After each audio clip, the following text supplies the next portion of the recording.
Huellas culturales, un enlace al patrimonio.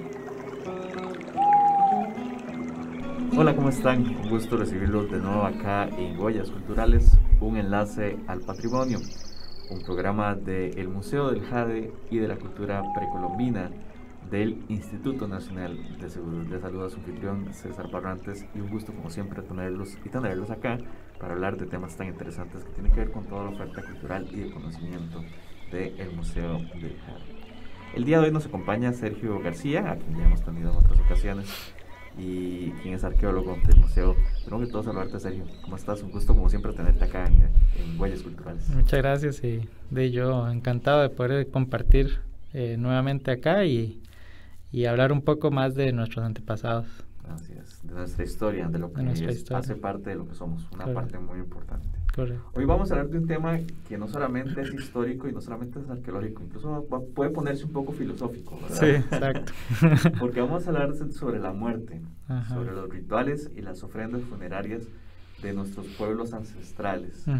Este es un tema sumamente interesante porque la visión de la vida y la muerte es algo inherentemente humano, ¿cierto, Sergio? Sí. Hoy en día, nosotros en este siglo XXI, la gente tiene muchísimas creencias. Está la creencia cristiana de la vida después de la muerte, del paraíso, uh-huh. algo similar a lo que tienen, por ejemplo, los musulmanes. Los budistas y los hinduistas piensan en la continuidad de la vida a través de las reencarnaciones. Y todas estas son creencias profundamente humanas. Pero esto no es exclusivo de los hombres y mujeres que vivimos en este siglo, sino que ha sido una constante uh-huh. en la historia de toda la humanidad. Nuestros pueblos originarios también tenían estas ideas sobre la vida o la muerte, y justamente vamos a empezar sobre ese concepto. ¿Qué era la vida y qué era la muerte para nuestros pueblos originarios? Uh-huh. Bueno, sí, estos temas hay que tratar de visualizarlo con una mirada que no sea la occidental, ¿verdad? En algunos casos, bueno, cuando uno estudia antropología y se va formando, es una de las cosas que le promueven más a uno, ¿verdad? Digamos, dejar lo que uno cree por un momento y tratar de entender, ¿verdad? O acercarnos a la cosmovisión y al pensamiento de las personas con las que estamos trabajando, o en este caso, de los grupos humanos que estuvieron antes, ¿verdad? Entonces a veces hay que romper, ¿verdad? Con esa visión que se tiene. Y en el caso de la vida y la muerte para nuestros antepasados, ha sido muy difícil investigarlo desde un punto de vista como de la cosmovisión, ¿verdad? ¿Por qué? Porque para poder entenderlos mejor hay que hablar con ellos, ¿verdad? Que ellos le cuenten a uno qué era lo que pensaban o cómo era que visualizaban estas cosas, y como no existen, ¿verdad? Como ya no están presentes, entonces eso es uno de los temas como más complejos, y que en algunos casos nosotros nos apoyamos con conceptos o con teorías o con propuestas, ¿verdad? Que algunos investigadores o investigadoras hacen, y entonces en el caso de Costa Rica hay que tratar de empezar con documentos históricos, con relatos, con mitos, ¿verdad? Con todo esto de poblaciones también indígenas actuales, o algunas cosas que el tico cree, ¿verdad? Y comenzar a llevarlo poco a poco hacia atrás. Y también, obviamente, con la evidencia arqueológica, ¿verdad? Entonces, entre más antiguo estemos tratando de entender esto, más complejo se hace o más difícil, ¿verdad? Lo que sí tenemos claro es que eran poblaciones que tenían toda una subsistencia a partir de la agricultura, ¿verdad? Y la caza y la recolección eran como estos tres prácticas fundamentales para la vida. Yo lo trato de visualizar como con tres esferas, ¿verdad? Hay una esfera que es más cotidiana, con prácticas como la cocción de alimentos, los cultivos, ¿verdad? El ir a cazar algún animal o lo que sea. Hay otra esfera que es más política. Ahí es donde tal vez grupos o personas dentro de una comunidad comienzan a tomar decisiones para que obviamente estos productos que se están sembrando y todo esto alcancen para todos, ¿verdad? Que se puedan distribuir de mejor forma, que hay una administración, ¿verdad? Y también hay otra esfera que es lo religioso, ¿verdad? Personas que se dedican a estudiar, a filosofar, a entender la visión de mundo y obviamente a crear prácticas o rituales que les den esta certeza de que la agricultura o que los productos vayan a estar bien, ¿verdad? Entonces estas tres esferas comienzan a interaccionar, ¿verdad? Comienzan a haber una interacción entre ellos. Entonces, por decir algo, no sé, yo tengo una parcela, ¿verdad?, que voy a sembrar, o una zona donde voy a sembrar. Entonces, la gente o la persona de la parte más ritual, ¿verdad?, pensemos como un chamán, por ejemplo, que es un concepto, ¿verdad? Entonces me ayuda con un ritual para bendecir la tierra o para bendecir las semillas que yo voy a sembrar. Y entonces de esa forma yo comienzo a pensar que todo va a salir bien, ¿verdad? Esta cuestión de la vida, de lo religioso, nosotros también lo tenemos en la actualidad, ¿verdad? Cuando la gente se persina antes de salir de la casa, por ejemplo. Exacto, o simplemente a veces el hacer algo porque uno cree que de esa forma va a salir bien, ¿verdad? Todo eso, digamos, la vida está muy involucrada, la vida del ser humano está muy involucrada con rituales o los ritos, ¿verdad? Como concepto. Y obviamente la muerte va a formar parte de estos ritos, ¿verdad? El cómo yo tengo que dejar o despedir el cuerpo de una persona fallecida, ¿verdad? Eso es como algo que se involucra entonces dentro de estas tres esferas, creo yo, ¿verdad? La vida y la muerte siempre van a estar involucradas dentro de prácticas rituales. Estamos hablando en Huellas Culturales de la vida, la muerte, los rituales y las ofrendas funerarias de nuestros pueblos originarios. Vamos a hacer una breve pausa para ir a la agenda del Museo del Jade y ya regresamos con este interesante tema. Nos acompaña en esta ocasión Sergio García, arqueólogo del museo. Huellas culturales. El Museo del Jade y de la Cultura Precolombina del Instituto Nacional de Seguros tiene el agrado de invitarle a su ciclo de conferencias virtuales, todos los miércoles a las 3 de la tarde. También le recordamos que puede visitar nuestras exposiciones permanentes y temporales de lunes a domingo de 8 de la mañana a 5 de la tarde. Todos los domingos las entradas son 2x1 para nacionales. Para más información, le invitamos a visitar nuestras redes sociales: Facebook, Museo del Jade; Instagram, Museo del Jade CR; Twitter, @Museo del Jade CR; YouTube, Museo Jade. Muchísimas gracias por continuar con Huellas Culturales, un enlace al patrimonio. Hoy hablamos con el arqueólogo del Museo del Jade, Sergio García, de la vida, la muerte, los rituales y las ofrendas funerarias de nuestros pueblos originarios. Y nos hablaba, Sergio, sobre esta espiritualidad que permea cada área de la vida, de lo que fueron nuestros antepasados y también la muerte, ¿verdad? Porque para ellos era parte de la vida, de cierta forma. Siempre ha sido parte de la vida, ¿verdad? Solo que, digamos, creo yo, no sé, actualmente uno lo trata de esconder o lo trata de no pensar en eso para digamos, como un tema tabú, ¿verdad?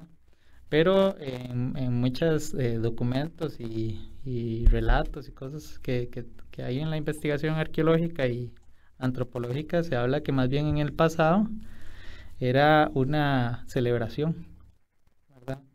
¿Por qué? Porque nosotros, bueno, así que nosotros estamos en este plano, pero realmente pertenecemos a otro plano, ¿verdad?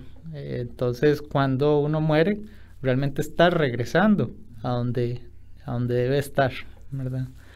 Eso es como muy interesante para las poblaciones chibchas de Costa Rica y otras regiones cercanas. El pensar que existen dos planos interactuando, el físico y el espiritual, ¿verdad? Entonces, como le decía, bueno, lo de los ritos y toda esta cuestión, bueno, como concepto, rito es una práctica o algo que se realiza, ¿verdad? Y ritual es como varios prácticas o varios ritos que involucran un algo, ¿verdad? Entonces, a veces cuando hablamos de ritual funerario es porque cuando una persona muere se realizan un montón de ritos para que el espíritu o esta persona pueda pasar a ese otro plano, ¿verdad? A veces va a cambiar mucho dependiendo de las poblaciones, ¿verdad?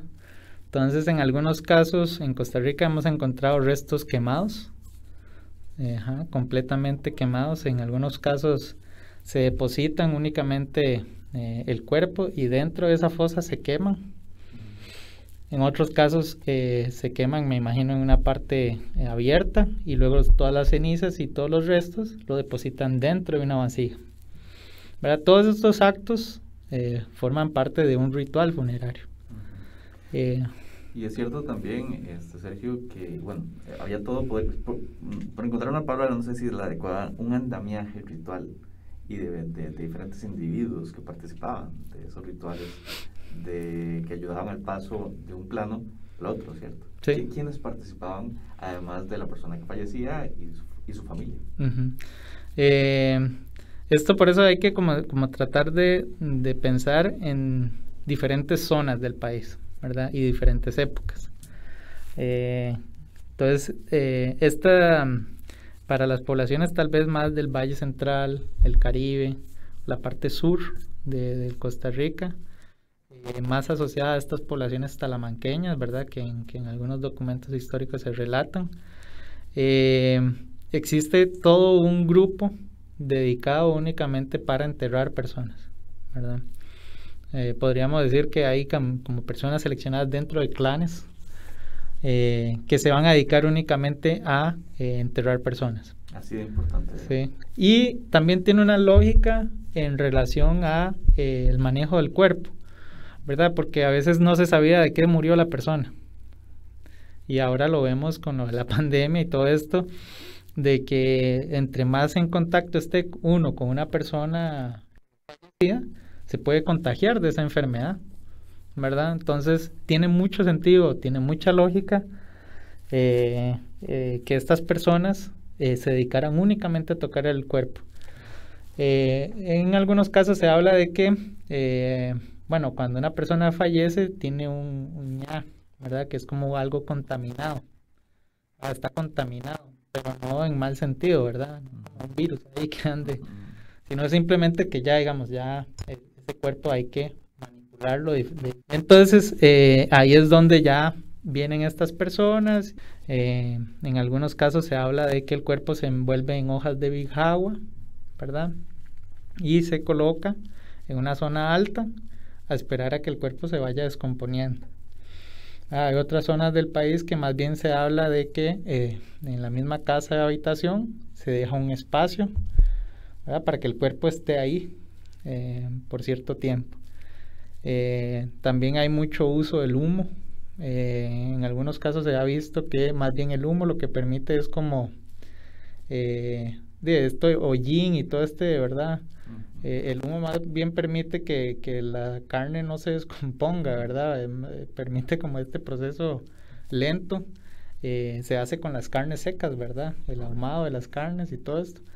Entonces hay incensarios, muchas piezas para producir humo en los rituales funerarios. Y obviamente posiblemente había una hoguera ahí cerca, ¿verdad? Se han encontrado hornillas. Entonces, todo el uso del fuego y del humo es muy importante también en los rituales funerarios. Y también vienen obviamente las ofrendas.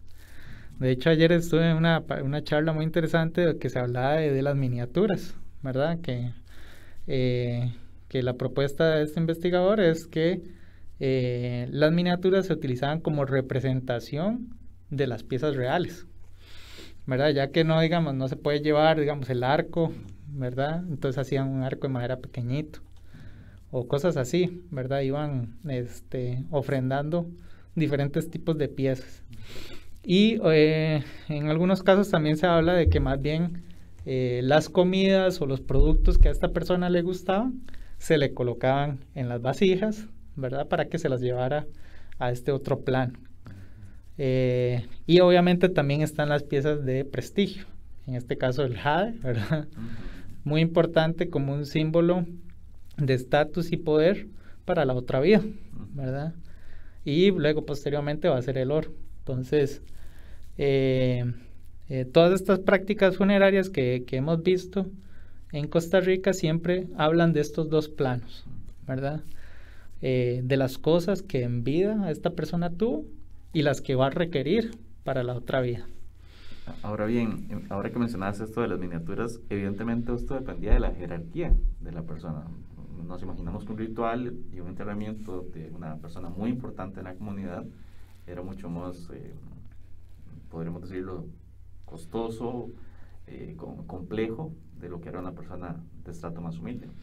Sí, es interesante porque hay una época, igual aquí en el Valle Central, en donde se quiebran vasijas sobre el enterramiento, como mira, el investigador habla de que es como la cerámica representa el cuerpo, cuando se quiebra sobre la tumba, entonces es como demostrar de que bueno, ya ese cuerpo ya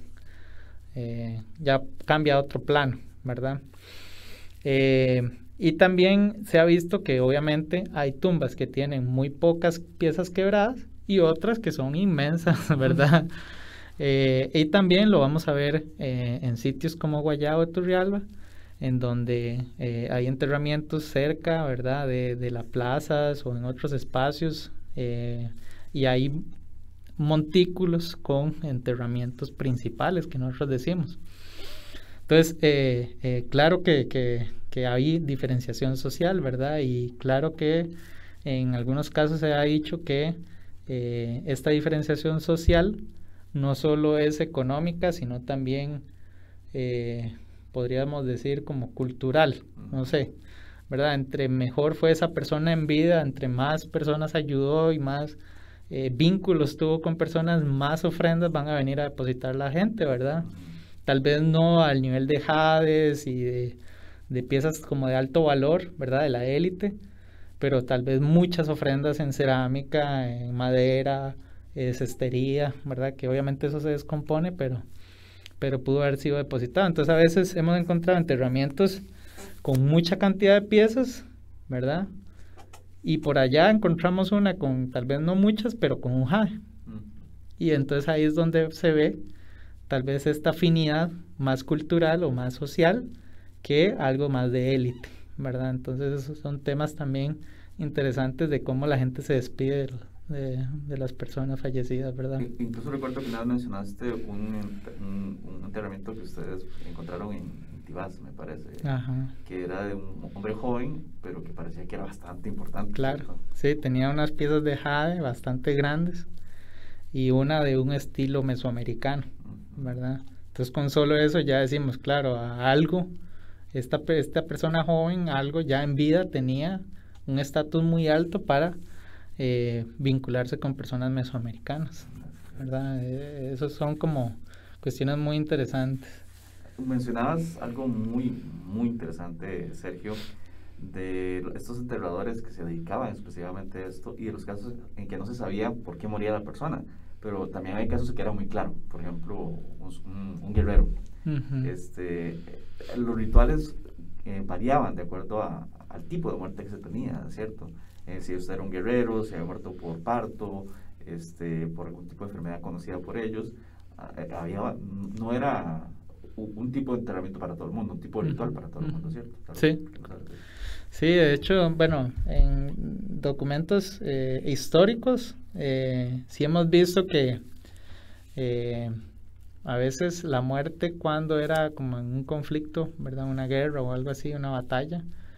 Obviamente se celebraba más porque esta persona murió defendiendo a su comunidad, ¿verdad? Y de hecho hay un documento de europeos, españoles, ¿verdad? Que estuvieron y que dijeron que una celebración que hubo por una persona fallecida, ¿verdad? Duraron 3, 4 días celebrando y durante esa celebración murieron 3 personas, ¿verdad? Entonces, era como un éxtasis, ¿verdad? Una celebración un poco extrema, ¿verdad? Diría uno. Pero claro, las condiciones sociales y todo tal vez permitían que en ciertos momentos hubieran estos tipos de celebraciones tan efusivas, ¿verdad?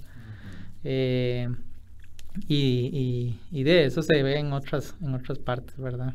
Bueno, esto es impresionante, esto que cuentas. Una celebración tan grande por el fallecimiento de una persona muy importante. Y hablamos de celebración por lo mismo que vos decías. La idea que ellos tenían de la muerte era bastante distinta a lo que tenemos nosotros ahora, que tendemos a ignorarla o a verla como algo trágico. Para ellos no era así. Y mencionabas también la importancia de las ofrendas, que estas podían también significar temas de jerarquía, estatus social, cultural y demás, pero también tenía que ver la forma en que se depositaba el cuerpo del difunto, ¿verdad? Incluso la posición en la que se ponía y la orientación hacia dónde se enterraba, todo eso también decía algo, ¿no? Sí, en otras partes del país, ¿verdad?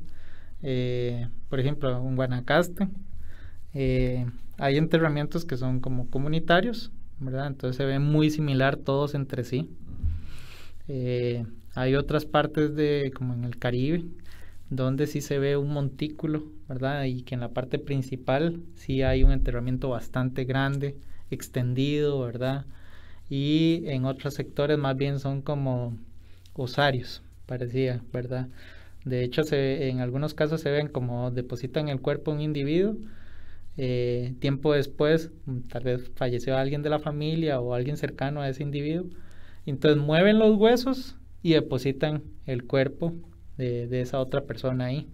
Entonces sí se ve, digamos, como que hay diferentes accionares, ¿verdad? O prácticas, dependiendo de, obviamente, este estatus y toda la cuestión de la persona en vida, ¿verdad? ¿Quién fue en vida? Y obviamente hay otros que ya queman el cuerpo y todo.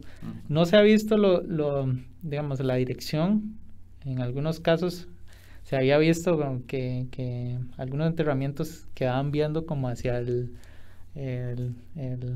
atardecer, ¿verdad? O ¿cómo es que se llama?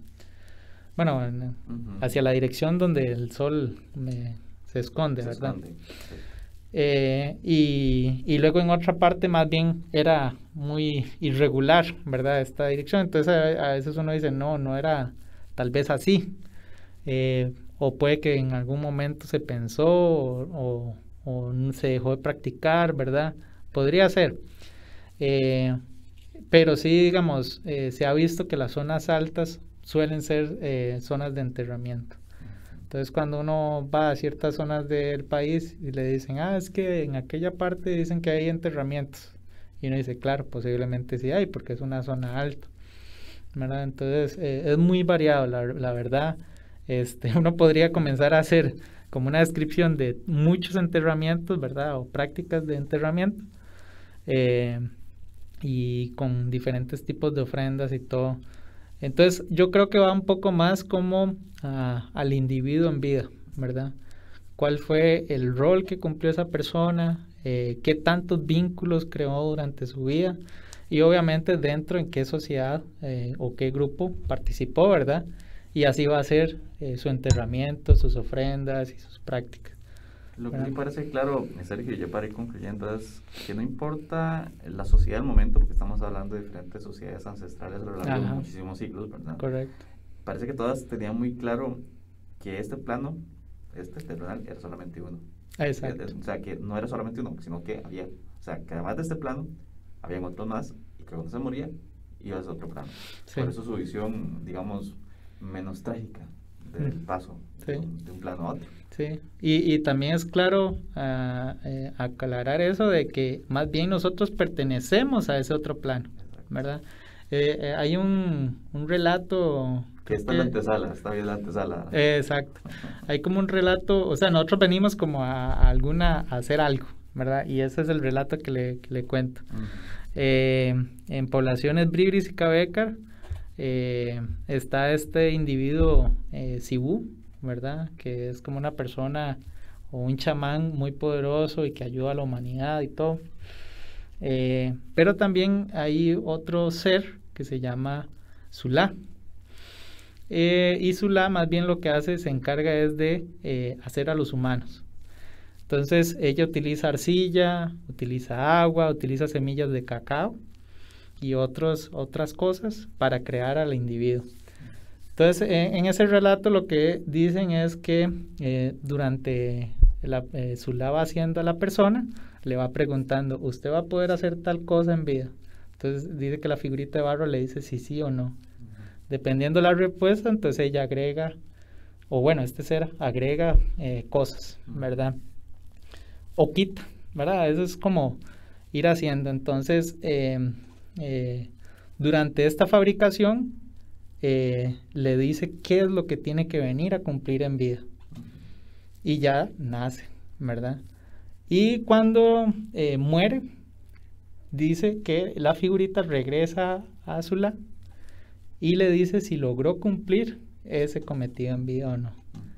Y otra vez vuelve a formar parte de la arcilla y del agua y todas estas partes, ¿verdad? Entonces, ahí es donde uno ve tal vez esta cosmovisión de tal vez estos grupos, ¿verdad? Más de la zona de Talamán, de que realmente nosotros venimos a cumplir ciertas cosas en vida.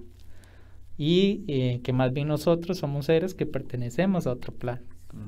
Eso es como una visión muy, muy bonita y, Muy bonita. ¿sí? Y que en algunos casos se parecen a otras, ¿verdad? De otras zonas del mundo. Así es. Pero eso es algo que hay que... Y de la cual deberíamos aprender como Correcto. sociedades occidentales, ¿verdad? Sin lugar a dudas. Correcto. Y invitarlos entonces a que vayan a ver, a mirar mucho de esto que Sergio nos ha dicho el día de hoy en el Museo del Jade. Recordarles que la entrada se compra virtual en la siguiente dirección para que la apunten: museodeljade.ins/en-el-medio-ser.com y vayan a ver parte de esto que Sergio nos ha explicado. En Sala Noche tenemos toda la sección de enterramientos. Así es. Y de rituales funerarios y todas las prácticas relacionadas. Está en el tercer piso, Sala Noche. Y también esa sala está muy vinculada también con la guerra, con los animales nocturnos. Hay un río, ¿verdad?, que atraviesa toda la sala que muestra esto. Y es muy interesante el poder de recorrer ese espacio y ver prácticas muy diferentes a las que uno está acostumbrado, ¿verdad? Ya lo saben, no se lo pierdan, vayan al Museo del Jade. Sergio García, arqueólogo del Museo del Jade. Muchísimas gracias como siempre. Gracias. Hasta acá, Huellas Culturales, gracias por escucharnos y nos escuchamos en un próximo podcast de Huellas Culturales.